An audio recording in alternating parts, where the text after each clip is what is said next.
Hi, everybody. I want to thank all of you for taking the time to get together at house parties all across the country tonight. 20 months ago, we began this race with a simple belief that ordinary people could do extraordinary things, that Americans who love their country can change it. That belief has never been more important, and it's exactly what you're all doing right now.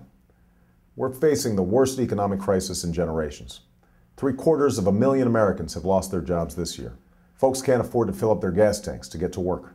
Millions more are struggling just to pay the bills or keep their homes. So when it comes to saving our economy and solving our energy crisis, the choice we make in 15 days will decide our course for the next 15 years and beyond.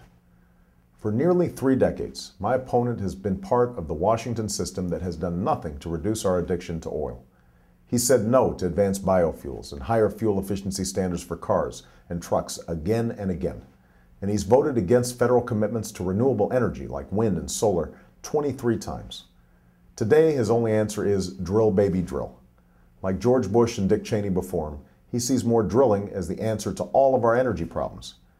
But he knows that even if we opened up and drilled on every single square inch of our land and shores, we would still only find 3% of the world's oil reserves in a country that uses 25% of the world's oil. We've tried it their way. It hasn't worked, and we can't afford 4 more years that look just like the last 8. Now is the time to declare our energy independence once and for all. Now's the time to fast-track my plan for energy made in America that commits to renewable energy and ends our dependence on Middle East oil. We'll invest $150 billion over the next decade and harness private efforts to build a clean energy economy.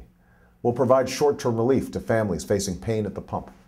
We'll retool our auto plants to build the cars of the future right here in America and give Americans a tax credit to buy them. We'll ensure that 10% of our electricity comes from renewable sources, wind, solar, and the next generation of biofuels, within 5 years, and 25% by 2025. I will implement an economy-wide cap-and-trade program to reduce the greenhouse gases that warm our planet by 80% by the middle of the century. And by building this clean energy economy, we'll create 5 million new jobs that pay well and can't ever be outsourced. We can do all this because we're Americans. And in America, our destiny is not written for us, it's written by us. In this election, at this moment, we can solve our energy crisis, secure our nation, and save our planet. Your efforts will make the crucial difference in these final days. If you keep telling people what's at stake, if you talk to your neighbors and make those phone calls and knock on doors, and if you give me your vote on November 4th, then we will begin changing this country together. Thank you.